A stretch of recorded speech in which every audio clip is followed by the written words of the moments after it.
The day my own son looked me in the eyes and quietly said, "Dad, you'll have to sell your house," something inside me broke. That home wasn't just brick and wood.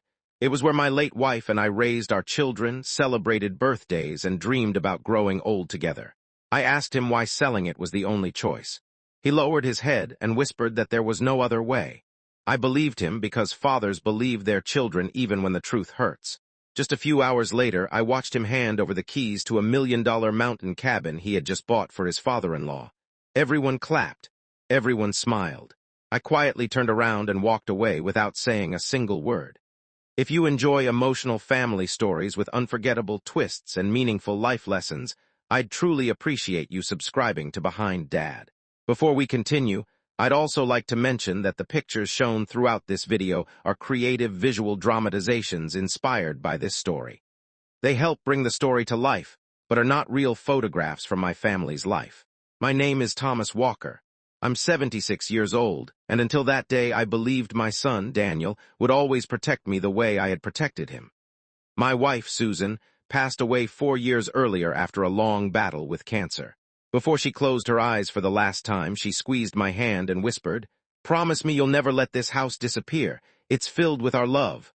I promised her I wouldn't. Every room still carried memories of her laughter. Even the old rocking chair by the fireplace reminded me of evenings we spent watching the snow fall together. Months before everything changed, my property taxes increased, and I admitted to Daniel that I was worried about my savings.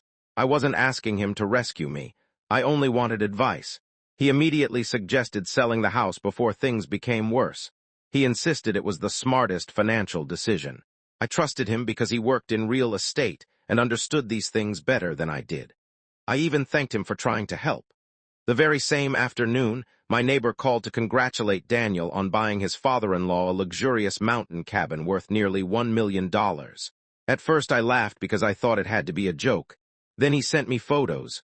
There stood my son, smiling proudly beside the beautiful cabin while everyone celebrated. My heart sank. It wasn't the money that crushed me. It was realizing my home had become a burden in his eyes, while someone else's dream had become his priority. 5 days later, just after sunset, someone knocked on my front door. Standing there was attorney Michael Harris holding a thick legal file. He looked directly at me and quietly said, "Mr. Walker, before your son asks you to sign anything tomorrow, you need to read every page inside this file." I invited attorney Michael Harris inside, and for several seconds neither of us spoke. He placed the thick file on my dining table and slowly removed his glasses. His face carried the kind of expression that told me my life was about to change.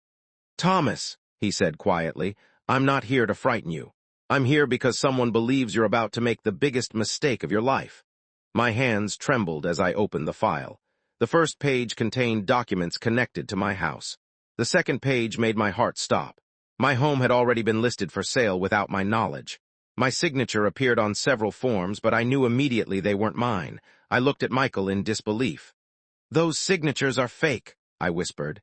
He slowly nodded. "That's exactly why I'm here."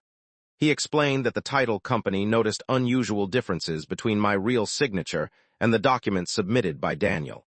Before approving the transaction, they contacted his law office for verification. Michael had represented Susan and me years earlier when we created our estate plan. The moment he reviewed the paperwork, he knew something wasn't right.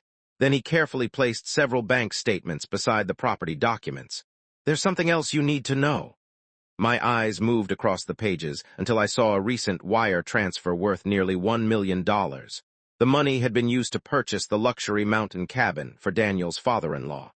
The payment hadn't come from Daniel's business profits like everyone believed. It had been secured using a loan application that listed my house as collateral. I felt the room begin to spin. My own home, the place Susan begged me to protect, had been placed at risk without my permission. I covered my face with both hands. Memories flooded my mind. I remembered painting Daniel's bedroom when he was 5, building a treehouse in the backyard, and teaching him how to shovel snow from the driveway. I had always believed sacrifice was what fathers were supposed to do. But this wasn't sacrifice anymore. This was betrayal. Michael gently slid one final envelope across the table. Inside was a handwritten letter from Daniel's father-in-law. He admitted he had discovered the truth only after receiving the cabin keys. Horrified, He secretly met with Attorney Harris and refused to accept a gift connected to fraud. Before I could even finish reading the letter, my phone buzzed. It was Daniel. Calmly he said, "Dad, tomorrow morning we just need your signature on one last document." I looked at Attorney Harris. He quietly replied, "Don't sign anything. Tomorrow the truth finally comes out." That night I didn't sleep at all. The legal file remained open beside Susan's old photograph on the dining table. I kept reading every page, hoping I would find some mistake that proved my son was innocent. Instead, every document confirmed the same painful truth. Daniel hadn't only asked me to sell my house. He had already risked losing it without my permission. I stared at Susan's picture and quietly whispered, "I promised you this home would always be safe. I almost failed you." My voice cracked because I truly believed I had let her down. Early the next morning, I met Attorney Michael Harris at his office. Waiting inside was Daniel's father-in-law, Richard. The moment he saw me, he stood up with tears in his eyes. "Thomas," he said, "I'm deeply sorry. I never wanted that cabin if it meant destroying your home." Michael placed another thick folder on the conference table. "There's more evidence," he said calmly. He opened it to reveal emails, loan applications, title records, and text messages recovered during the investigation. Together, they showed Daniel had planned everything nearly 2 months earlier. He had already arranged buyers for my house before he even suggested I should sell it. Every conversation with me had been part of his plan to make the transaction look voluntary. Then Michael removed one final sealed envelope. The handwriting on the front instantly caught my attention. It belonged to Susan. Years before she passed away, she had quietly updated our family trust and left private instructions for the attorney. Her letter explained that if anyone ever tried to pressure either of us into selling the family home for personal financial gain, that person would immediately lose every right to manage or inherit the property until a court reviewed the case. She ended the letter with one sentence that brought tears to my eyes. "A home built with love should never become a tool for greed." Even after her passing, Susan had found a way to protect me. Richard then admitted he had secretly recorded his conversation with Daniel on the day the cabin was given to him. The recording was heartbreaking. Daniel laughed and said, "Dad will sign anything if I tell him it's for his own good. He'll never know the house secured the loan." Hearing those words felt like someone had taken every happy memory of my son and shattered it. Attorney Harris quietly closed the folder and looked directly at me. "Thomas," he said, "Daniel believes he's coming here tomorrow to collect your signature. Instead, he's about to face evidence he never imagined existed. After tomorrow, nothing in his life will ever be the same." The next morning, I walked into Attorney Michael Harris's office carrying nothing except Susan's photograph in my jacket pocket. Daniel arrived a few minutes later with a folder already open.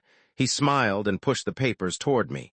"Dad, this is the last signature we need," he said confidently. I looked at him for a long moment.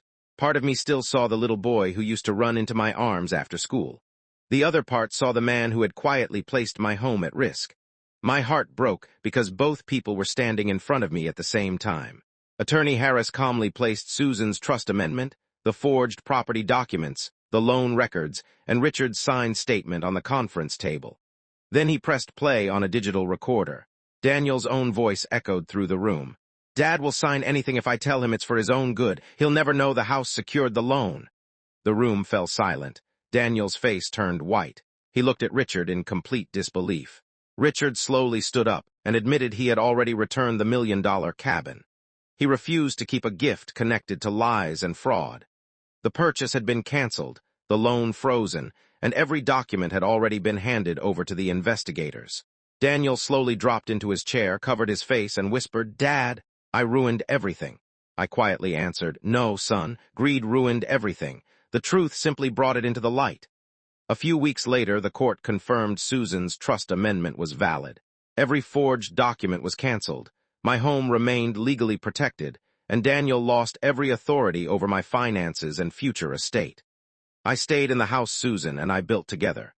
Every morning I watered the flowers she planted, sat beside the old fireplace, and thanked her for protecting me even after she was gone. Richard visited often, not because he owed me anything, but because he believed honesty should always stand beside the people who have been wronged. Months later, Daniel came back with no paperwork, no excuses, and no expensive promises. He only apologized. I forgave him because hatred would have stolen the peace Susan always wanted me to keep. But I also reminded him that forgiveness is a gift, while trust must be earned one honest decision at a time. If my story touched your heart, please leave a comment and tell me what you would have done in my place. Share this story with someone who believes parents should never lose the home they spent a lifetime building. Thank you for spending this time with me on Behind Dad. And always remember this lesson. A mansion, a cabin, or a fortune can disappear overnight. But the love, respect, and trust inside a family are treasures that should never be traded for greed.